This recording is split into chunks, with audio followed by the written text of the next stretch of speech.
नमस्कार दोस्तों, हमारे YouTube channel Bharat music company में आज आपका फिर से स्वागत है। दोस्तों, आशा करता हूँ माता महाकाली और काल भैरव की कृपा से आप सभी ठीक होंगे, आपके घर परिवार में सभी खुशी मंगल होंगे। दोस्तों, आज मैं आपके लिए बहुत अच्छी जानकारी लेके आया हूँ। इस जानकारी के द्वारा आपको आपकी कमियों का पता चलेगा और आप उन कमियों को सुधारने में खुद की मदद करेंगे। दोस्तों सर्वप्रथम मैं आज आपको बता दूं, मैं आज फिर से संसार के सबसे पवित्र स्थान पर आया हूं। यह स्थान बहुत ही पवित्र है। जिस स्थान पर महादेव रहते हैं, ऐसा स्थान जो सबसे पवित्र स्थान है, ऐसे स्थान पर आज मैं आया हूं। दोस्तों, सबसे पहले मैं आपको इस पवित्र स्थान के दर्शन करा देता हूं। इस पवित्र स्थान का नाम है शमशान घाट, जहां पर पंच तत्वों से बना शरीर वापस मिट्टी में मिल जाता है। ऐसे स्थान के आपको मैं आज दर्शन कराता हूं। दोस्तों, ये देखो दोस्तों, यहाँ पर मुर्दे को जलाया जाता है। और एक और स्थान है, यही इसी शमशान घाट में 4 जगह मुर्दों को जलाया जाता है। ये देखो दोस्तों, उधर जहाँ पर आपको मटकी के घड़े वगैरह दिख रहे हैं, एक वहां पर जलाया जाता है, वहां पर धूप अधिक हो रही है। और एक साथ में ही इधर जलाया जाता है। यहाँ पर अभी तक किसी मुर्दे को नहीं जलाया गया है, क्योंकि यहाँ पर ऊपर छाया वगैरह की व्यवस्था नहीं की गई है। सिर्फ छाया की व्यवस्था एक ही जगह है जहाँ पर मुर्दे को जलाया जाता है, और एक यहाँ पर जलाया जाता है मुर्दे को।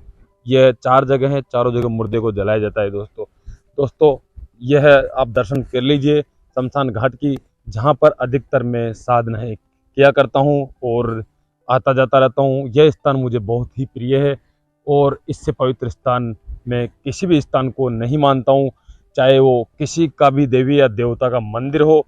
इससे पवित्र स्थान संसार में मैंने कहीं नहीं देखा। चलो दोस्तों, बात करते हैं आज के टॉपिक के बारे में कि लोगों की साधनाएं सफल क्यों नहीं होती है। दोस्तों, इस साधना को सफल नहीं होने के कई कारण हैं, जिनमें से कुल 30 कारण मैंने सोच विचार के लिखे हैं। ऐसे 30 कारण जो आज मैं आपको बताऊंगा, उनको मैंने एक कॉपी में नोट किया है। उसके बाद ही मैं सोचा कि अब ये शायद जो मेरे समझ में है वो तो मैंने लिख दिया।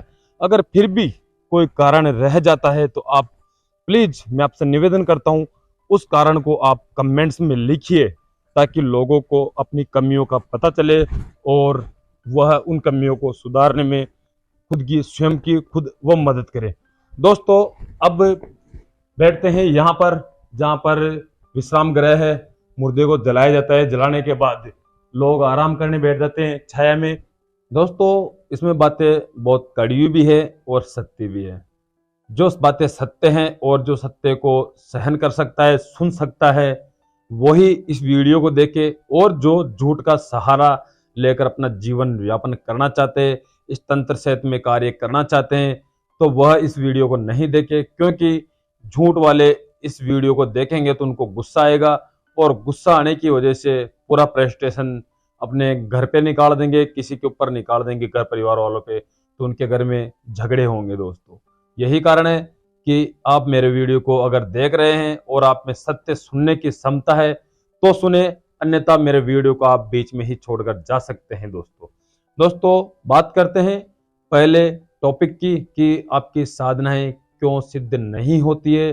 दोस्तों, साधनाएं सिद्ध नहीं होने के बहुत कारण हैं, जिनमें से 30 कारण आज मैं खुद लिख कर लेकर आया हूं। दोस्तों, जो अभी मैं आपके सामने पेश करूंगा। दोस्तों एक बंदा है, एक अच्छा व्यक्ति है, जिसका नाम है जसवंत सिंह। उनका संपर्क मेरे से कल रात को ही हुआ। बहुत ही अच्छे इंसान है, बहुत ही दिल के अच्छे इंसान है। उनकी कुछ बातें मेरे दिल को छू गई। वैसे यह वीडियो डालने का विचार उन्हीं का था। उन्होंने ही बोला था कि गुरुजी कि सर आप यह वीडियो एक बार डालिए, क्योंकि लोग साधनाएं करते हैं पर उनको सफलताएं नहीं मिलती है। इसीलिए मैं यह वीडियो उनके कहने पर और उनके बताने पर यह वीडियो में डाल रहा हूँ। उन्होंने कुछ बातें ऐसी बताई कि वह बातें मेरे दिल को छू गई, और उन्होंने कुछ मेरी कमी भी बताई कि आप जो वीडियो डालते हैं उनमें बैकग्राउंड म्यूजिक जो पीछे जो गाना बजता है, ट्यून आती है, उसकी आवाज बहुत तेज है, तो उस आवाज को या तो मैं कम करूं या फिर उस आवाज को मैं हटा दूं पीछे से दोस्तों। तो इसीलिए मैं उनका बहुत बहुत धन्यवाद देता हूं। उन्होंने मेरे को बोला कि आपको किसी भी प्रकार की कोई मदद चाहिए तो आप बता देना, मैं आपकी मदद के लिए तैयार हूं। दोस्तों, ऐसे इंसान पृथ्वी पर बहुत कम मिलते हैं। ऐसे इंसान अगर आपको कहीं मिलते हैं तो आप उनका सम्मान कीजिए, उनका आदर कीजिए और उनसे हमेशा मधुर व्यवहार कीजिए। जीवन में पता नहीं कहाँ वो लोग आपके काम में आ जाएं या फिर आप उनके काम में आ जाएं। दोस्तों, किसी के साथ अच्छा करना कोई बुराई नहीं है। अगर आप किसी के साथ बुरा करेंगे तो आपको बुरा ही मिलेगा दोस्तों। ऐसे तो वीडियो बहुत लंबा हो जाएगा, इसलिए हम मेन मुद्दे की बात करते हैं दोस्तों। सर्वप्रथम मैं आपको बता दूं पहला कारण कि साधनाएं, मंत्र, विद्या सिद्ध क्यों नहीं होती, असफलता का मुख क्यों देखना पड़ता है। इसका सबसे बड़ा और पहला कारण यह है कि अगर आप कोई सी भी तंत्र विद्या साधनाएं कर रहे हैं, अगर आपने गणेश जी का पूजन नहीं किया, गणेश जी का आह्वान नहीं किया, गणेश जी की माला जाप नहीं की, तो आपका मंत्र विधि विधान सिद्ध नहीं होगा। आप कितनी भी कोशिश कर लीजिए, क्योंकि प्रथम पूज्य गणेश जी हैं, इसीलिए सर्वप्रथम पूजा उनकी होनी चाहिए दोस्तों। दूसरा कारण यह है कि अगर आपके घर में कोई इष्ट देवी देवता या पितृ हैं, अगर पितृ हैं तो उनकी अगर आप पूजा नहीं करोगे, उनसे इजाजत नहीं लोगे, तो आपका कोई भी मंत्र विधि सिद्ध नहीं होगा या कोई टोना टोटका आपका कारगर नहीं होगा दोस्तों। तीसरा कारण मैं आपको बताऊं दोस्तों कि अगर आपने कोई गुरु धारण नहीं किया तो भी आपका कोई मंत्र सिद्ध नहीं होगा। और दोस्तों, अगर आपके पास गुरु नहीं है और फिर भी आप किसी साधना क्षेत्र में जाना चाहते हो तो आप तंत्र क्षेत्र में ना आए, सबसे पहले आप गुरु धारण कीजिए, उसी के बाद में आप तंत्र क्षेत्र में आइए दोस्तों। अब बताता हूं मैं आपको चौथा कारण कि अगर आपके पास आसन मंत्र नहीं है तब भी आपका कोई मंत्र विधि विधान सिद्ध नहीं होगा दोस्तों, क्योंकि आसन मंत्र एक पवित्र मंत्र होता है जिसके द्वारा पूरे शरीर को पवित्र किया जाता है। पवित्र करने के बाद आप कोई साधना करेंगे तो आपको सफलता का मुख अवश्य देखना पड़ेगा दोस्तों। पांचवा कारण बताता हूं दोस्तों आपको, अगर आपके पास कोई एक इष्ट नहीं है तो आपको सिद्धि प्राप्त नहीं होगी। अगर आपके पास कोई इष्ट है, अगर इष्ट की सिद्धि आपको प्राप्त नहीं है तो भी आप साधना क्षेत्र में, तंत्र क्षेत्र में सफलता प्राप्त नहीं कर सकते हैं दोस्तों। अगला नियम है, अगर आप कोई भी साधना कर रहे हैं, अगर माँ सरस्वती का पूजन नहीं किया तो आपके मंत्र उच्चारण गलत होंगे, इसलिए माँ सरस्वती का भी पूजन करना अनिवार्य है, उनको भी स्मरण करना अनिवार्य है। अगला नियम है दोस्तों कि अगर आप कोई भी साधना विधि कर रहे हैं और धरती माता का पूजन नहीं किया, धरती माता को प्रणाम नहीं किया, उनको याद नहीं किया, तो भी आपकी कोई मंत्र विधि सफलता प्रदान नहीं होगी आपको। क्यों नहीं होगी? क्योंकि दोस्तों, धरती माता पर ही आप बैठकर उन मंत्र विधि का आप जाप करोगे, तो धरती माता से आप जब तक आज्ञा नहीं लोगे, उनको प्रणाम नहीं करोगे, तो आपको सफलता कैसे प्रदान होगी, कैसे मिलेगी सफलता। इसलिए माँ धरती माता को भी आपको याद करना है, उनका भी स्मरण करना है और उनसे भी आपको इजाजत लेनी है। और दोस्तों, पंच तत्वों को ध्यान में रखकर प्रत्येक साधना को किया जाना चाहिए, ताकि आपको किसी भी प्रकार से कोई बाहरी शक्ति परेशान ना करे।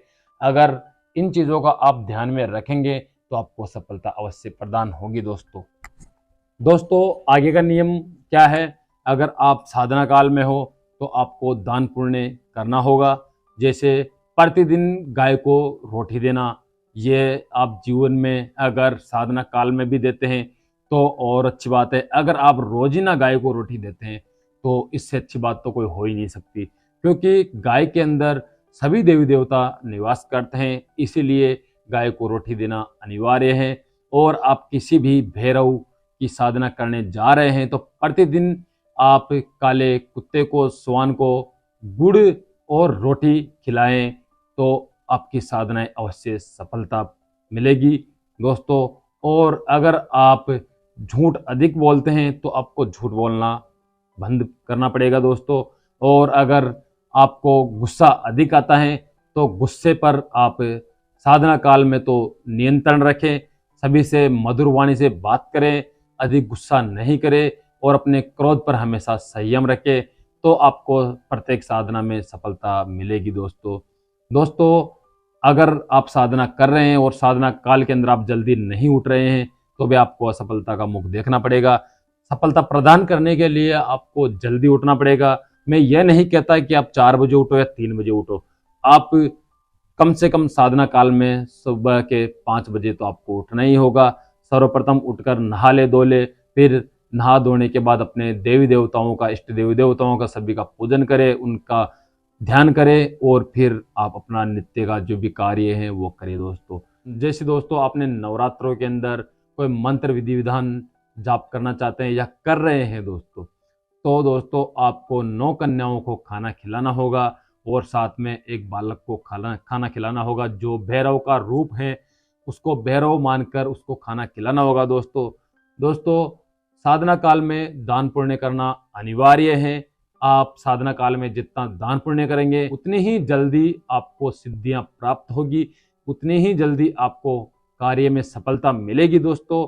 दान पुण्य जितना करोगे उसका फल आपको मिलेगा ही मिलेगा दोस्तों, इस जन्म में ही मिलेगा आपको उसका फल। यह मत सोचना कि आपको उस कार्य का फल अगले जन्म में मिलेगा, नहीं दोस्तों, उसका फल आपको इसी जन्म में मिलेगा। अगर आपने मंत्र उच्चारण सही ढंग से नहीं किया तो भी आपका मंत्र सिद्धि नहीं मिलेगी आपको। अगर आपने मंत्र उच्चारण गलत किया तो आपको असफलता का मुख देखना ही पड़ेगा दोस्तों आगे बात करता हूँ गुरु मंत्र की। जो अगला नियम है, अगर आपके पास गुरु मंत्र नहीं है तो भी आपको साधना क्षेत्र में सफलता नहीं मिलेगी दोस्तों, क्योंकि प्रत्येक साधना को सिद्ध करने के लिए गुरु मंत्र की आवश्यकता होती है, गुरु की आज्ञा लेना जरूरी होता है, इसलिए गुरु मंत्र भी होना बहुत ही अनिवार्य है दोस्तों। अगर आपके घर में पितृ हैं, अगर कोई भी आप टोना टोटका तंत्र मंत्र यंत्र किसी भी प्रकार की कोई भी क्रिया करने जा रहे हो और आपने पितरों का जाप नहीं किया, एक माला उनकी नहीं जाप की, तो भी आपका कार्य सिद्ध नहीं होगा दोस्तों ऐसे वीडियो बहुत लंबा हो जाएगा, इसलिए मैं आपको जल्दी जल्दी बता देता हूँ, क्योंकि ज़्यादा वीडियो लंबा हो गया तो आप लोग वीडियो को स्किप करेंगे, जो मैं बताने जा रहा हूँ वो नहीं देख पाओगे, नहीं सुन पाओगे आप दोस्तों। अब अगला है कि अगर आपके ग्राम देवता जो क्षेत्रपाल देवता है उनकी आप इजाजत नहीं लोगे, उनकी पूजा नहीं करोगे, तो भी आपका मंत्र विधान सिद्ध नहीं होगा। क्यों नहीं होगा ये मैं आपको कारण बता दूं। नहीं होने का कारण क्यों ये है कि आप किसी भी शक्ति का आह्वान कर रहे हो, किसी की शक्ति का आप जाप कर रहे हो, अगर जाप करने से कुछ नहीं होगा, शक्ति आएगी तब जब गांव के जो देवता है, गांव के जो राजा हैं से आप इजाजत नहीं लोगे, तब तक वो शक्ति अंदर प्रवेश कैसे करेगी। कोई भी शक्ति आएगी तो पहले ग्राम के जो मुखिया है उन्हीं को पहुंचकर आपके घर परिवार में प्रवेश करेगी, आपके ग्राम में प्रवेश करेगी, तभी ही आपके पास आएगी। इसीलिए उनका पूजन विधि विधान स्वरूप करना अनिवार्य है दोस्तों अगला कारण है ब्रह्मचार्य। अगर आप साधना काल में ब्रह्मचार्य का पालन नहीं करते हो तो भी आपको सफलता नहीं मिलेगी दोस्तों। इसके बाद में अगला कारण मैं आपको बता दूं दोस्तों, अगर आपको गंदे सपने आते हैं तो भी आपकी कोई भी साधना सफलता नहीं प्राप्त होगी। गंदे सपने क्यों आते हैं ये मैं बता दूं दोस्तों। अगर आप कहीं भी YouTube या गूगल या कहीं भी अश्लील वीडियो देखते हैं या फोटो वगैरह देखते हैं, छायाचित्र देखते हैं, किसी भी प्राय स्त्री को गलत नजर से देखते हैं, तो आपको गंदे सपने आएंगे और आपकी साधना भंग हो जाएगी। भंग होने की वजह से आपका जो जब तप है फेल हो जाएगा दोस्तों, और आपका समय भी बर्बाद होगा और पैसे भी बर्बाद होगा। तो आपको पूर्ण रूप से जो भी गलत चीजें हैं, गलत छायाचित्र हैं, गलत वीडियो हैं, कोई प्राय स्त्री जा रहे हैं तो उनको गलत नजर से ना देके, विशेष तौर से जब आप साधना में हो तब तो बिल्कुल भी ना देके। देखना स्वाभाविक प्रकृति है, ये मैं मानता हूँ कि प्रत्येक व्यक्ति एक ही तरह नहीं होता, बहुत सारे व्यक्ति की नजरें भी खराब रहती है। लेकिन आप अगर इस क्षेत्र में हैं तो मैं आपसे निवेदन करता हूँ, अगर आप साधना क्षेत्र में नए हैं या पुराने हैं तो भी आपको बता दूं, किसी भी प्राय स्त्री को गलत नजर से कभी नहीं देखना चाहिए, चाहे वो साधना काल हो या फिर बिना साधना काल हो। प्राय स्त्री को गलत नजर से कभी नहीं देखना है, क्योंकि वो भी किसी की माँ है, किसी की बहन है, और किसी की पत्नी है, किसी की बुआ है, किसी की माँ है, किसी की क्या है दोस्तों। इसीलिए किसी को भी गलत नजर से नहीं देखना चाहिए दोस्तों। सपोज करो अगर अपनी माँ बहन को कोई गलत नजर से देखेगा तो अपने को कितना बुरा लगेगा, इसीलिए किसी की माँ बहन को बुरी नजर से नहीं देखना चाहिए। आगे का नियम है इसी टॉपिक में है, वो ब्रह्मचार्य। आपको साधना काल में पूर्ण रूप से ब्रह्मचार्य का पालन करना है। किसी भी पराई स्त्री को गंदी नजर से नहीं देखना है। अगर अपनी स्त्री खुद की पत्नी है तो उसके साथ भी आपको ऐसा कोई क्रिया नहीं करनी है, उसके साथ भी आपको ब्रह्मचार्य ही रहना है। और आपको ब्रह्मचार्य के साथ साथ आपको अलग ही, उससे अलग ही सोना है, अलग ही रहना है। एक साथ आप उसके साथ खाना भी नहीं खा सकते दोस्तों। अगला कारण है इसका, आपको जब साधना करें तब आप क्या करें, जमीन पर ही निवास करें, जमीन पर ही सोए। विशेष तौर से खाट पर आपको नहीं सोना है।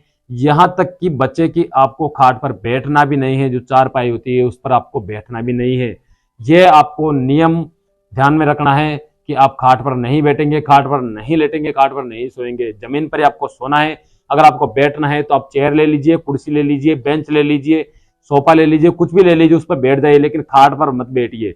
साधना काल का यह एक बहुत ही कठोर नियम है दोस्तों। अब बात करते हैं अगले नियम की। मांस मदिरा का सेवन आप नहीं कर सकते। अगर आप साधना काल में बैठे हैं, साधना कर रहे हैं, तो मांस मदिरा का सेवन आप नहीं कर सकते। वैसे मांस मदिरा का सेवन पूर्ण रूप से साधना नहीं करते टाइम पर भी नहीं करना चाहिए। ये अच्छी बात है कि आप हमेशा शुद्ध शाकाहारी रहते हो, तो बहुत अच्छी बात है। अगर आपकी प्रवृत्ति ही मांस खाना है तो फिर ईश्वर ही आपका भला करे, और कोई आपका भला नहीं कर सकता दोस्तों। इसीलिए साधना काल में तो आपको विशेष तौर से मांस मदिरा का ध्यान रखना है, उनका सेवन नहीं करना है। अगला कारण है, आप अगर कहीं बाहर जा रहे हो या आपको बाहर खाने की इच्छा हो रही है तो साधना काल में आप बाहर खाना नहीं खा सकते। सिर्फ और सिर्फ आपको खाना घर पर ही खाना है दोस्तों। जैसे मान लो साधना काल में आपको कहीं का खाने का निमंत्रण लगा है, तो जहां तक हो सके आप घर पर ही खाना खाएं। अगर कोई ज्यादा ही नजदीकी रिश्तेदार हैं तो आप जा सकते हैं, लेकिन जाने से पहले आप अपने इष्ट देवी देवताओं को और जिस भी देवी या देवता की आप साधना सिद्धि करने जा रहे हैं उनसे हाथ जोड़कर विनती करें कि मेरे प्रियजन हैं, मैं उनके घर खाना खाने जा रहा हूं, तो मैं आपसे इजाजत लेना चाहता हूं, और आप फिर उनके घर खाना खाने जा सकते हैं दोस्तों। ये इसका नियम है। अब बात करते हैं अगले नियम की दोस्तों। साधना काल में आपको किसी भी प्रकार की जीव हत्या नहीं करनी है। जीव हत्या बाद में भी नहीं करना चाहिए, ना ही पहले ना ही बाद में। पर जीव हत्या अपने पैर से भी बहुत सारे कीड़े मकोड़े मर जाते हैं, इसलिए साधना काल में तो विशेष तौर से ध्यान रखिए कि कहीं अगर चींटियां जा रही हैं, चींटियां अपना रास्ता बनाकर कहीं जगह जाती हैं, तो विशेष तौर से ध्यान रखिए कि उनके पाँव ना लग पाए, अपने पैर से वो ना मर पाए। अपने जानबूझकर किसी जीव की हत्या नहीं करे दोस्तों। बात करते हैं अगले नियम की। जैसे दोस्तों आपने कोई भी साधना सिद्धि प्राप्त की है, अगर आपने साधना एक दिन की है दोस्तों, बहुत सारे मंत्र ऐसे हैं जो एक दिन में भी सिद्ध हो जाते हैं, पर आपने उसको एक दिन में मंत्र जाप तो पूरा कर लिया, लेकिन क्या आपने उस मंत्र के बाद में हवन किया देवी देवताओं के नाम से? जो भी देवी देवता है कि आप सिद्धि कर रहे हैं उनके नाम से, गणेश जी के नाम से, बाकी इष्ट देवी देवताओं के नाम से, कुल देवी देवताओं के, ग्राम के देवी देवताओं के नाम से आपने क्या होम किया, आहुति दी? नहीं दिया, तो आपको आहुतियां देना पड़ेगी। आहुतियां कितनी देनी पड़ेगी? आपको 10वां हिस्सा आहुति देनी पड़ेगी। जैसे मान लो दोस्तों आपने किसी भी मंत्र की आपको जाप सिद्धि करनी है, एक दिन की सिद्धि है, और आपको एक दिन के अंदर 10 मालाएं का जाप करना है, तो आपको 1 माला की आहुति देनी है दोस्तों, तभी मंत्र सिद्ध होगा। बात करते हैं अगले नियम की। अगला नियम यह है, जैसे अपने साधना काल में जो भी सामग्री रखी है, अपने घर पर ही आपने साधना की, अपने घर के बने मंदिर में ही आपने साधनाएं की है, तब यह नियम लागू होता है कि आपको जिस दिन साधनाएं करते हैं उस दिन के बाद जितने दिन की आपकी साधना है, साधना 7 दिन की हो, 1 दिन की हो, 21 दिन की हो, 11 दिन की हो, 31 दिन की हो, 41 दिन की हो, चाहे 100 दिन की साधना हो, अगर आपने साधनाएं की है और साधनाएं कर रहे हैं, तो जो ही आपकी साधना समय समाप्त होता है, आप उस सामग्री को उठाकर जल में प्रवाहित कर दीजिए, तो आपको मंत्र सिद्धि प्राप्त होगी दोस्तों। और एक और नियम मैं आपको बता दूं, आपको जब भी साधना काल में जब भी आप साधना करें तो आपको पूर्ण रूप से दिशा का पता होना चाहिए और उचित समय का पता होना चाहिए कि इस साधना को करने के लिए कौन सा उचित समय है और कौन सी दिशा सही है दोस्तों। मैं भी खुद वीडियो तंत्र मंत्र यंत्र और मंत्र बहुत सारे डालता हूं, पर मैं भी प्रत्येक वीडियो में इतनी सारी बातें नहीं बताता हूं। क्यों नहीं बताता हूं? नहीं बताने का सबसे बड़ा कारण यह है कि वीडियो बहुत लंबा हो जाता है। लंबा होने की वजह से आप वीडियो को नहीं देख पाते हैं, और जो मंत्र में जो भी बातें होती है वो भी आप नहीं देख पाते हैं और वीडियो को आगे स्किप करके देखते हैं। आपको कुल मिला के पॉइंट क्या रहता है आपका कि इसका मंत्र देख ले, मंत्र क्या है। मंत्र देखने के बाद आप मंत्र की या तो स्क्रीनशॉट ले लोगे या लिख लोगे। यही आपका नियम है और यही आपकी सोच है। आप विधि विधान को बहुत कम देखते हैं और विधि विधान को देख भी लेते हैं तो उस पर अमल नहीं करते हैं। जो व्यक्ति अमल करता है वो प्रत्येक कार्य में सफल भी होता है दोस्तों। इसीलिए मैं भी प्रत्येक वीडियो में इतनी सारी बातें नहीं बताता हूँ। प्रत्येक वीडियो में इतनी बातें कोई नहीं बताएगा, मैं भी नहीं बताता हूँ और कोई भी नहीं बताएगा। मंत्र सिद्धि किसी के भी करो, कोई दिक्कत नहीं है, लेकिन पूर्ण रूप से पूरे नियमों को ध्यान में रखकर आपको मंत्र सिद्धि करनी है, तभी आपको इस तंत्र जगत में सफलता प्रदान मिलेगी। इस तंत्र जगत में कई लोग आए हैं और कई लोग गए हैं। तंत्र जगत बहुत बड़ा है, इसकी कोई सीमा नहीं है, ये अनंत है। इसको जितना प्राप्त करोगे उतना ही कम है दोस्तों। इसलिए तंत्र जगत में आना है आपको तो इन नियमों का आपको ध्यान में रखना होगा। कुल मिला के 100 बातों की एक बात है, आपको साधना काल में तो पूर्ण रूप से साधु बनकर रहना है। जिस तरह साधु किसी को गलत शब्द नहीं बोलता, गलत नजर से नहीं देखता, जो सच्चा साधु होगा उसी की मैं बात कर रहा हूँ। वैसे तो बहुत सारे ढोंगी पाखंडी साधु होते हैं, उनकी मैं बात नहीं कर रहा हूँ। उनका तो आप आचार विचार करना भी मत। जो सच्चे साधु हैं उनकी मैं बात कर रहा हूँ, उनकी तरह ही आपको साधना काल में रहना है दोस्तों। अगर वीडियो में कुछ आपको बुरा लगा या कोई गलत बात मैंने बोली हो तो मैं उसके लिए आप सभी से माफी चाहता हूँ। और मेरा लक्ष्य यही है कि आप सभी खुशी मंगल रहें और किसी भी प्रकार से बाहर आप कोई पैसा ना दे दोस्तों। अगर कोई भी तंत्र जगत में आना चाहता है तो इन नियमों को ध्यान में रखकर ही तंत्र जगत में आए दोस्तों। बहुत सारे लोग हैं तंत्र जगत में पैसे कमाने के लिए आते हैं, बहुत सारे ज्ञान प्राप्त करने के लिए आते हैं, बहुत सारे लोगों का हित करने के लिए आते हैं, जनहित के लिए आते हैं दोस्तों। तो आपका एक लक्ष्य होना चाहिए। अगर आप पैसे कमाने के लिए इस तंत्र जगत में आ रहे हैं तो कमाइए। पैसा कमाना कोई बुरी बात नहीं है, पर पैसा आप उतना ही लीजिए जितना आपका हक बनता है दोस्तों। कोई भी मंत्र सिद्धि प्राप्त करने के बाद आप किसी भी प्रकार के किसी भी रोगी को ठीक करते हैं तो आप उससे इतना ही धन लीजिए जितना कि आपको उससे लेना चाहिए। यह नहीं कि आपको खर्चा आया है 100 रुपये का और आप मांग रहे हो 200 रुपये, यह नहीं। सिर्फ अगर आपका खर्चा 100 रुपये का आया है तो आप खर्चा उससे ले लीजिए और 10-20 रुपये जो भी आपके ऊपर लेने आपको वो ले सकते हैं, न कि उससे डबल इनकम ले। क्योंकि पता नहीं वो पहले से ही कितना दुखी है और आप उससे धन अधिक लेकर वो बहुत ज़्यादा दुखी हो जाएगा। या फिर अगर आप उसको पहले पैसा बता देते हैं तो वो वैसे ही आपके पास नहीं आएगा, क्योंकि पैसे से तो बेचारा पहले से ही मारा होता है दोस्तों। यह वीडियो और यह जानकारी आपको कैसी लगी मुझे कमेंट्स करके बताएं। वीडियो को लाइक करें, शेयर करें ताकि किसी और के भी यह वीडियो काम में आ जाए दोस्तों। धन्यवाद दोस्तों।